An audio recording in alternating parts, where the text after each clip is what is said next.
تعالیٰ کی کبریائی سے کے اظہار سے جو ہے تر ہو۔ نعرہ تکبیر، نعرہ تکبیر، اللہ اکبر، نعرہ تکبیر، اللہ اکبر، جی نعرہ تکبیر، اللہ اکبر، نعرہ رسالت، یا رسول اللہ، نعرہ رسالت۔ یا رسول اللہ، زندہ آباد۔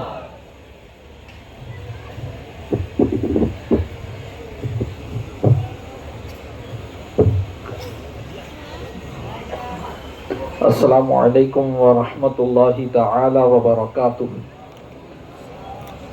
الحمدللہ، الحمدللہ الحنان المنان، شدید البطش والبرہان، ما شاءہ کان، والصلاة والسلام علی سید الانس والجان، وعلی آلہ واصحابہ فی کل لمحۃ ونفس وآن۔ اشہد ان لا الہ الا اللہ وحدہ لا شریک لہ، واشہد ان سیدنا ومولانا محمدا عبدہ ورسولہ صلی اللہ علیہ وعلی آلہ وصحبہ وبارک وسلم، شہادتین افوز بہما دار الامان۔ اما بعد فاعوذ باللہ من الشیطان الرجیم، بسم اللہ الرحمن الرحیم۔ الا ان اولیاء اللہ لا خوف علیہم ولا هم يحزنون الذین آمنوا وكانوا يتقون لهم البشرى في الحیاة الدنیا وفي الآخرة لا تبدیل لکلمات اللہ ذلك هو الفوز العظیم۔ صدق اللہ العظیم وبلغنا رسوله النبی الامین الکریم ونحن على ذلك لمن الشاہدین والشاکرین والحمد للہ رب العالمین۔ ان اللہ وملائکتہ یصلون علی النبی یا ایہا الذین آمنوا صلوا علیہ وسلموا تسلیما۔ اللہم صل علی سیدنا ومولانا محمد معدن الجود والکرم وآلہ وبارک وسلم، صلاة وسلاما علیک یا رسول اللہ وعلی آلک وصحبک یا شفیعنا یوم الجزا۔ منگتے خالی ہاتھ نہ لوٹے کتنی ملی خیرات نہ پوچھو، منگتے خالی ہاتھ نہ لوٹے کتنی ملی خیرات نہ پوچھو، ان کا کرم پھر ان کا کرم ہے، ان کے کرم کی بات نہ پوچھو۔ اور کنتو کنزن راز مشیت جلوے ہیں انوار ہدایت، کنتو کنزن راز مشیت جلوے ہیں انوار ہدایت، جگمگ جگمگ دونوں عالم کیسی ہے وہ ذات نہ پوچھو۔ اور ظاہر میں تسکین دل و جاں باطن میں معراج دل و جاں، ظاہر میں تسکین دل و جاں باطن میں معراج دل و جاں، نام نبی پھر نام نبی ہے، نام نبی کی بات نہ پوچھو، نام نبی پھر نام نبی ہے، نام نبی کی بات نہ پوچھو صلی اللہ علیہ وسلم۔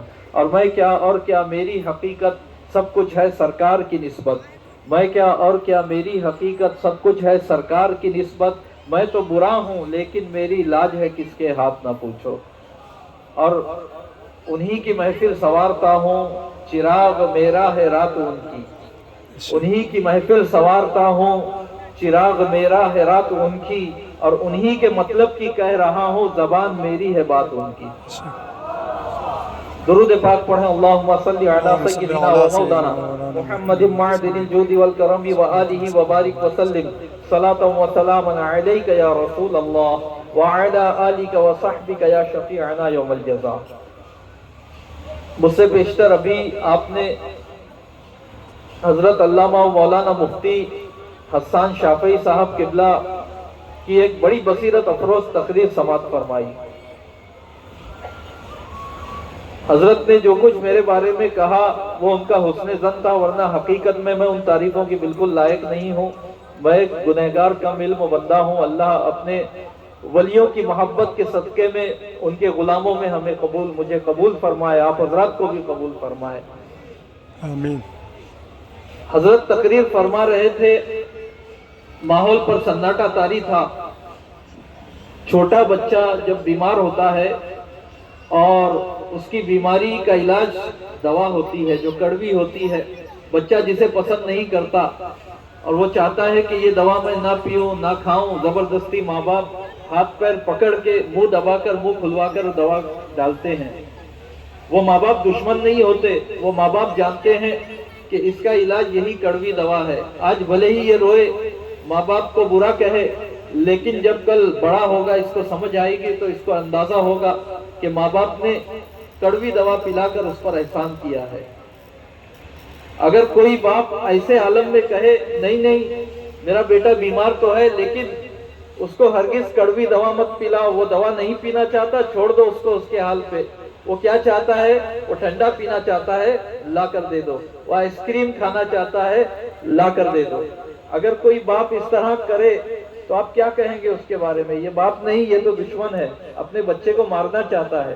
ٹھیک اسی طریقے سے جب معاشرہ بگڑ چکا ہے، قرآن و سنت سے معاشرہ دور ہو چکا ہے، مصطفیٰ جان رحمت صلی اللہ علیہ وسلم کی شریعت کا کھلم کھلا مذاق اڑایا جا رہا ہے، اللہ تبارک و تعالی کی حرمات کو پامال کیا جا رہا ہے، ایسے عالم میں بھی اگر مقرر بشارتیں ہی سناتا جائے اور جو کرنے والی باتیں ہیں وہ نہ کرے تو پھر وہ بھی قوم کا بھلا نہیں چاہتا۔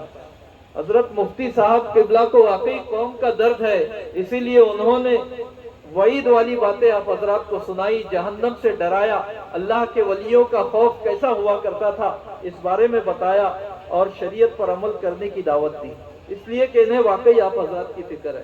بہت سارے لوگ کہہ رہے ہوں گے ارے یار کیسی تقریر ہے، مزہ نہیں آ رہا، اور واقعی لوگ جو ہیں کوئی نعرہ بھی نہیں لگا رہا تھا، لیکن حقیقت میں قوم کو ایسی تقریروں کی آج اشد ضرورت ہے، اس لیے کہ قوم بہت بیمار ہو چکی ہے اور اس بیماری کا علاج کڑوی دوا ہے۔ آپ نہیں چاہیں گے تب بھی ہم پلائیں گے، بے شک آپ نہیں چاہیں گے تب بھی ہم یہ دوا پلائیں گے۔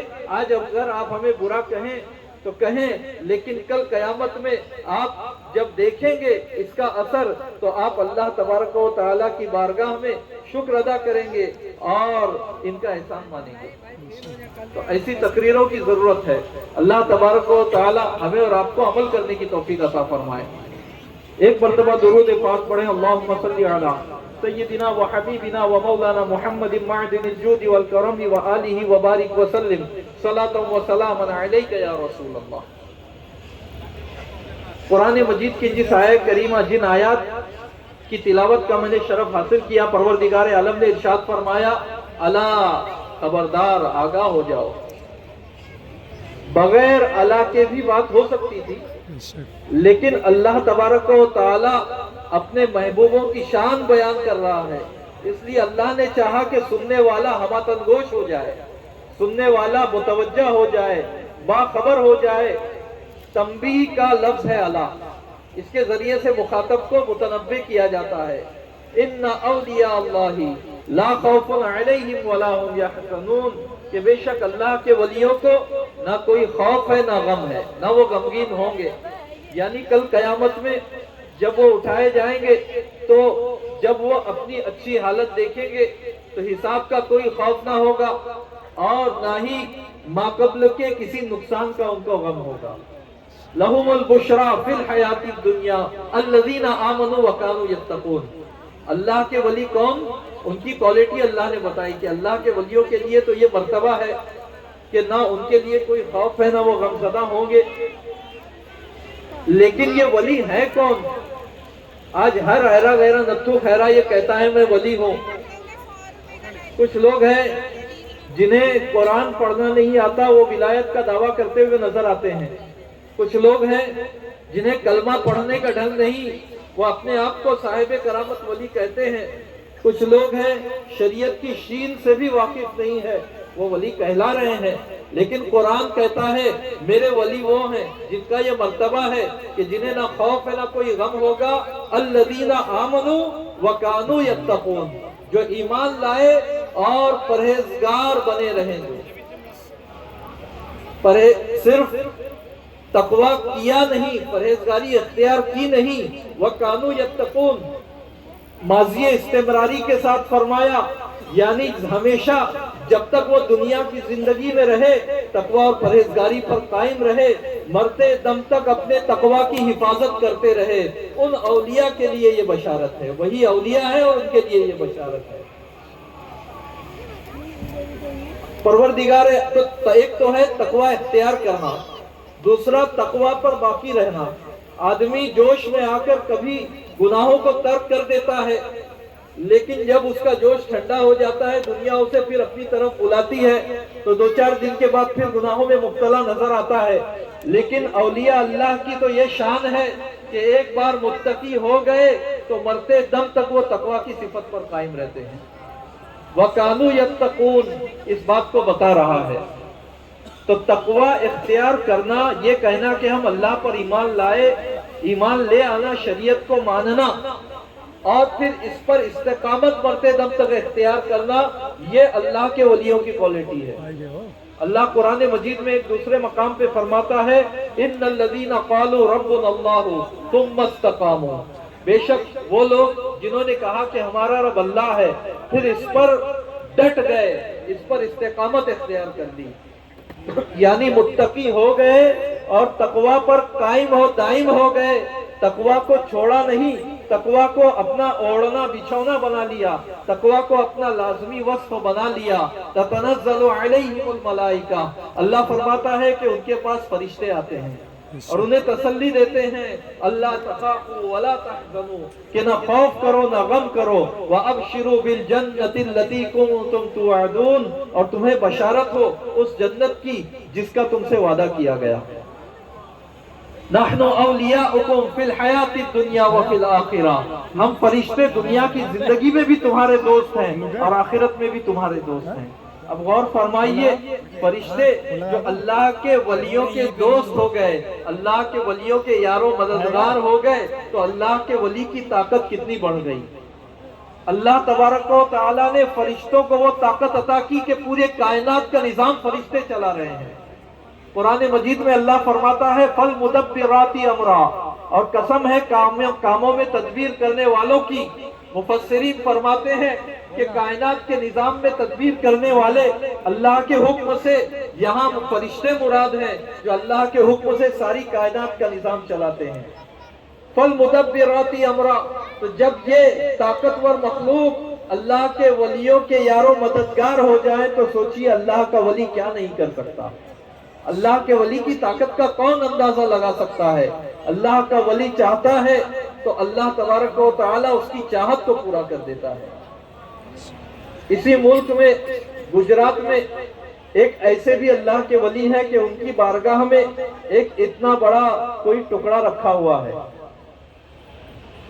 اس ٹکڑے کے ایک گوشے پر اگر آپ غور کریں تو لگے پتھر ہے، دوسرے گوشے پر غور کریں تو لگتا ہے لکڑی ہے، تیسرے گوشے پر غور کریں گے تو لگتا ہے لوہا ہے، چوتھے گوشے پر غور کرتے ہیں تو لگتا ہے کوئی اور دھات ہے، اور ایک ایسا بھی گوشہ ہے کہ لوگ غور کر کے تھک گئے لیکن جان نہ پائے کہ وہ کیا ہے. رات کا وقت تھا، اللہ کے ولی تہجد کی نماز کے لیے اٹھے، چلنے لگے، راستے میں ٹھوکر لگ گئی، درد کے مارے ان کی زبان سے نکلا کہ پتہ نہیں لوہا ہے یا پتھر ہے یا لکڑی ہے یا نہ معلوم کیا ہے. اللہ کو اپنے محبوب کی ادا اتنی پسند آئی کہ جو ان کی زبان سے نکلا اللہ نے وہ کر دیا. یہ زندہ کرامت یا رسول اللہ، اللہ کے ولی کی زندہ کرامت موجود ہے. اس طرح کی پوری دنیا میں بہت سارے آستانوں پر بہت ساری کرامات موجود ہے. ارے حضرت سید مقیم شاہ قادری چشتی کی یہ کیا کم کرامت ہے کہ آپ یہاں کے رہنے والے نہیں تھے، نہ یہاں پر آپ کا کوئی خاندان آباد ہے، نہ یہاں پر آپ کی کوئی پراپرٹی ہے، نہ کوئی تاریخ معلوم موجود ہے، لیکن اتنا ضرور ہے کہ یہ اللہ کے محب اور محبوب ہے. اسی محبت کی یہ برکت ہے کہ دور دراز سے ہم ان کی بارگاہ میں کھینچے چلے آئے ہیں. اور ایسا کیوں ہے؟ حضور صلی اللہ علیہ وسلم نے فرمایا، صحیح بخاری شریف کی حدیث ہے کہ جب اللہ تبارک و تعالی کسی کو اپنا محبوب بنا لیتا ہے تو حضرت جبریل امین سے فرماتا ہے کہ اے جبریل، میں نے اپنے فلاں بندے کو اپنا محبوب بنا لیا ہے، لہٰذا تم بھی اس سے محبت کرو. تو حضرت جبریل امین بھی ان سے محبت کرتے ہیں اور اللہ کے حکم سے